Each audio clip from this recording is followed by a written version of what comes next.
अस्सलाम वालेकुम पाकिस्तान, मैं हूं आपकी मेज़बान Maliya Hashmi. Welcome to my YouTube channel. नाज़रीन, आज हमने दिन के शुरू के हिस्से में बात की थी साबिक नाअहल वज़ीर आज़म पाकिस्तान जनाब नवाज शरीफ साहब के हवाले से, जो इस्लामाबाद हाई कोर्ट का ताज़ा तरीन हुक्म जारी किया गया है, जिसमें मियाँ साहब को 10 सितंबर तक की मोहलत दी गई है कि अगर वो हाजिर हो जाएंगे, कानून के सामने सरेंडर कर देंगे, अदालत में पेश हो जाएंगे तो ठीक, वरना वो मफरूर और इश्तिहारी कहलाएंगे और न सिर्फ नवाज शरीफ साहब बल्कि शहबाज शरीफ साहब के खिलाफ भी कार्रवाई का आगाज किया जाएगा। अब यहाँ पर गौर तलब बात आला अदलिया की वो लैंग्वेज है जो इस फैसले के हवाले से यूज की गई है, जिसमें मियाँ साहब को हर हालत में अगली पेशी पर पेश होने का हुक्म दिया गया है। और हर हालत से मुराद ये है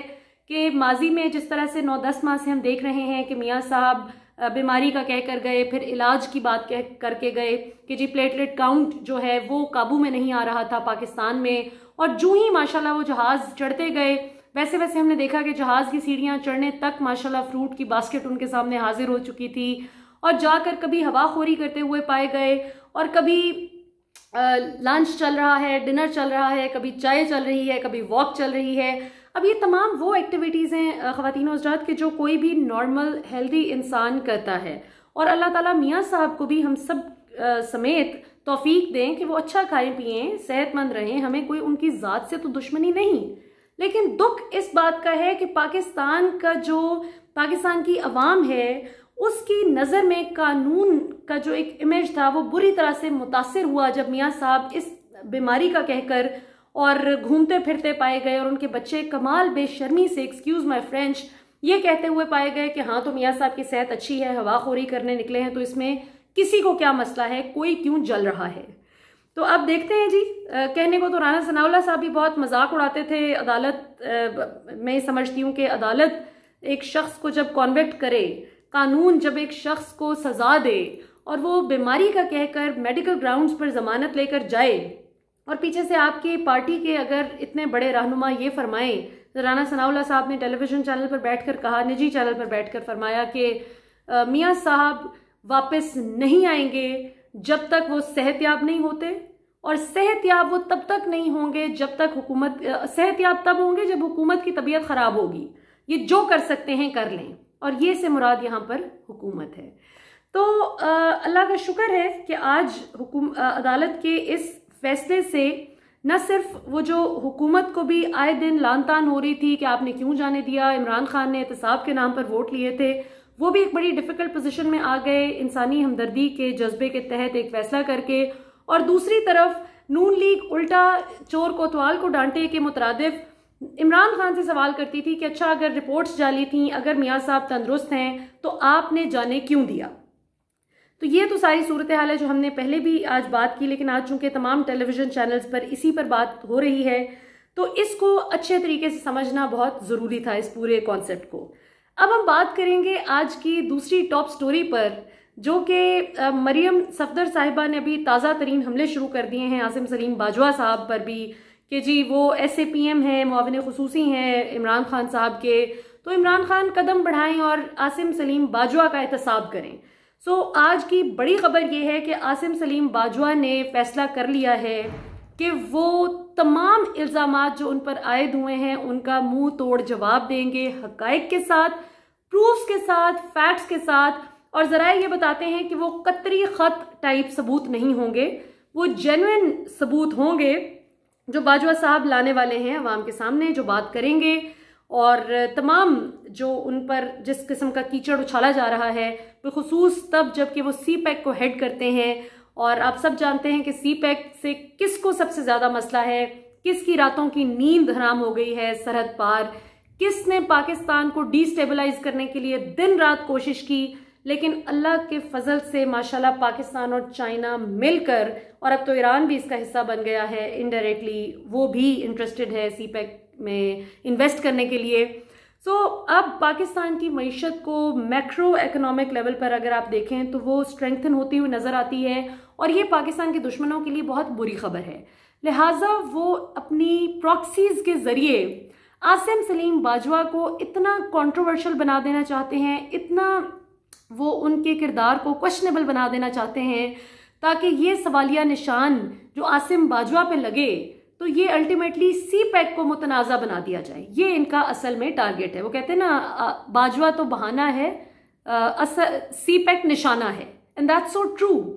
सो आसिम सलीम बाजवा अब अपने तमाम फैक्ट्स के साथ अब देखते हैं कि प्रेस कॉन्फ्रेंस करते हैं या फिर सोशल मीडिया पर वो अपना रिबटल जारी करेंगे। अब ये इन दोनों में से ये चीज़, this is yet to be confirmed, लेकिन बहरहाल ये तो कन्फर्म हो गया है कि 1 से 2 दिन के अंदर अंदर इंशाल्लाह आसिम सलीम बाजवा खुद पर लगे तमाम तर इल्ज़ामात और जो घटिया कैंपेन इनके खिलाफ की जा रही है, और जितने भी ज़्यादातर आप अगर अकाउंट्स पे गौर करें जो उनको गालियां दे रहे हैं, जिस किस्म की गलीज़ ज़ुबान इस्तेमाल की जा रही है, तो वो ज़्यादातर अकाउंट्स वो हैं कि जिनको खैर से मरियम सफदर साहिबा खुद फॉलो करती हैं। अब ये एक बड़ी अजीब बात है कि आपको याद होगा ओए नवाज शरीफ को लोग कहते थे कि ये गाली गलोच है,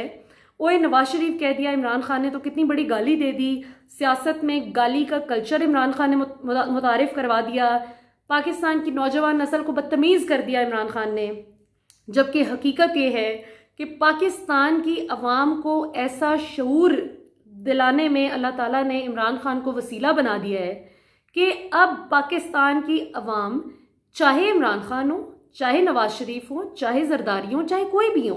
किसी की भी गलत बात आती है तो पाकिस्तानी अवाम का वो सेगमेंट, वो पढ़ी लिखी मिडिल क्लास जो कि बिल्कुल कंसर्न ही नहीं थी कि मुल्क में क्या हो रहा है क्या नहीं हो रहा, कोई फर्क नहीं पड़ता, वो अब शऊर ऐसा उनमें आया है कि वो अब बख्शते नहीं हैं, वो अब माफ़ करने के लिए तैयार नहीं है। और अब आप हर बात को ये कहना कि जी इमरान खान ने कर दिया, मुझे अब बड़ा अफसोस हुआ। अभी अंबर शमसी हमारी अच्छी दोस्त हैं, जर्नलिस्ट हैं, वो समा टीवी पर प्रोग्राम करती थी रात 8 बजे जुमे से लेकर इतवार तक, जुमा हफ्ता इतवार 3 दिन प्रोग्राम करती थी, फ्राइडे टू संडे। तो उनका कल ट्वीट आया कि जी मैंने आज समा टीवी से रिज़ाइन कर दिया है और मेरी टीम ने भी रिज़ाइन कर दिया और ये बड़ा अच्छा सफ़र रहा वगैरह वगैरह। अब मैं इस सोच में ही थी कि अभी तक किसी ने अंबर के इस फैसले को जो है वो जमहूरियत पर हमला क्यों नहीं करार दिया, और वो एक्चुअली फिर हो भी गया जब एजाज सैयद साहब, ये बड़ी टिपिकल एक ग्रुप है पूरा ना, जो इमरान खान के खिलाफ ट्वीट करते हुए आपको नजर आएंगे, फौज के खिलाफ बयानियां तश्कील देते हुए नजर आएंगे और फौज की नफरत में पाकिस्तान की रियासत को एक्चुअली अटैक करते हुए आपको नजर आएंगे। तो मैं बहुत मुझे डिसअपॉइंटमेंट भी हुई, था तो तवक्कुआत के मुताबिक ये उनका खैर से एजाज सैयद साहब का जुमला, लेकिन बहरहाल मुझे फिर भी दुख हुआ कि शर्म आनी चाहिए। आप ये कह रहे हैं कि सेंसरशिप का शिकार हो गई अंबर और उनका प्रोग्राम सेंसरशिप की वजह से बंद हुआ। देखिए, कोई भी चैनल जब ये फैसला करता है कि किसी प्रोग्राम को बंद कर देना चाहिए या कोई प्रोग्राम इनफ रेटिंग्स नहीं दे रहा, जो रेटिंग्स रिक्वायर्ड है, जिस तरह से व्यूअरशिप होनी चाहिए वो नहीं दे रहा, या फॉर व्हाटएवर रीजन अगर कोई चैनल अपनी ज़ाती नौयत का एक फैसला करता है तो उसको इमरान खान के सर पे थोप देना ये कहाँ का इंसाफ है। तब मुझे कोई बताए कि इस तरह से तो हामिद मीर का प्रोग्राम सबसे पहले बंद होना चाहिए था। देखिए ना, हामिद मीर तो सबसे ज़्यादा इमरान खान के खिलाफ हर वक्त लगे रहते हैं। इस तरह से तो अगर इमरान खान का इतना ही जोर चलता है तो इमरान खान फिर तो शाहजेब खानज़ादा का प्रोग्राम बंद कराते हैं कि वो बहुत क्रिटिकल सवालात करते हैं। शाहजेब तो दूसरे सियासतदानों को भी बहुत क्रिटिकल सवालात करते हैं, तो शाहजेब का क्यों नहीं बंद हुआ प्रोग्राम? हामिद मीर का क्यों नहीं बंद हुआ? आसमा शिराजी का प्रोग्राम क्यों नहीं बंद हुआ? मंसूर अली खान का प्रोग्राम क्यों नहीं बंद हुआ? गरीदा फारूकी, अगर ये लोग कहते हैं कि जी पिछली जगह से गरीदा को इसलिए निकाला गया कि इमरान खान के खिलाफ वो बात करती हैं, तो फिर तो नई नौकरी नहीं मिलनी चाहिए थी गरीदा को। अभी न्यूज़ 1 में जो प्रोग्राम उनका रिसेंटली शुरू हुआ है, कुछ ही हफ्ते हुए हैं, फिर तो गरीदा को नई नौकरी भी नहीं मिलनी चाहिए थी। तो ये बड़ी एक अजीबो गरीब फजूल बात है जो हम आए दिन सुनते हैं कि जी इमरान खान की वजह से सेंसरशिप हो गई, इमरान खान ने प्रोग्राम बंद करवा दिए। ना इमरान खान किसी का प्रोग्राम शुरू करवाते हैं, ना इमरान खान के पास इतना फालतू वक्त है कि वो पाकिस्तान की जो इतनी हर तरफ से घिरा हुआ पाकिस्तान मुश्किलात में, इंटरनल और एक्सटर्नल डिफिकल्टीज और चैलेंजेस इतने ज़्यादा हैं इस मुल्क को कि उन सबको छोड़ के इमरान खान 7 से 11 बजे तक बस यूं करके बैठ रहे हैं और बस देखें कि अच्छा इसका प्रोग्राम बंद कराना है, इसका प्रोग्राम चलवाना है, इसको तरक्की दिलवानी है, इसको तनज़्ज़ुली करानी है। ऐसा नहीं होता। तो ये अब आप लोगों को बताने का मकसद ये है कि आप लोग इस चीज़ पर ज़रूर आवाज़ उठाएं। जो जो सोशल मीडिया प्लेटफॉर्म्स आप यूज़ करते हैं उसमें इन लोगों को आप भरपूर, मैं तो समझती हूँ कि रिस्पेक्टफुली, इज्जत के साथ आप सबको जवाब देना चाहिए। जो जो शख्स आपकी रियासत पर हमला करता है, जो चीज़ दुरुस्त है उस पर ज़रूर तनकीद करें, गलत फैसलों पर ज़रूर तनकीद करें, लेकिन अगर कोई चैनल ज़ाती नौयत में कोई फैसला करता है कि किसी एंकर को आपने कोई प्रोग्राम देना है या किसी से कोई प्रोग्राम लेकर किसी और एंकर को देना है, तो इसको खुदारा इमरान खान पर थोपना और फजूल प्रोपेगेंडा करना बंद करें। वैसे तो जब आपको कोई बात की जाती है तो आगे से आप लोग हिरासमेंट का रोना शुरू कर देते हैं, रोना, और ख़ास तौर पे भी ख़वातीन को जिस तरह यूज़ करके पॉलिटिकल कार्ड खेला जा रहा है। सो इस नोट पे मैं आपको छोड़ती जाती हूँ कि एक तो हम आसिम सलीम बाजवा साहब के रिस्पांस का इंतज़ार करेंगे 1 से 2 दिन के अंदर अंदर इंशाल्लाह, और दूसरा ये कि हर वो बंदा जो आपको गलत प्रोपेगेंडा करते हुए सोशल मीडिया पर दिखाई दे कि जी ये तो इमरान खान ने बंद करा दिया प्रोग्राम, तो कम अज़ कम उनसे सबूत ज़रूर मांगें कि उनके पास क्या सबूत है कि इमरान खान ने बंद करवाया है। कि बहरहाल इमरान खान हम एंकर्स की, जर्नलिस्ट की, ओपिनियन मेकर्स की जो रेटिंग्स हैं उसके लिए रिस्पॉन्सिबल नहीं है। पाकिस्तान जिंदाबाद।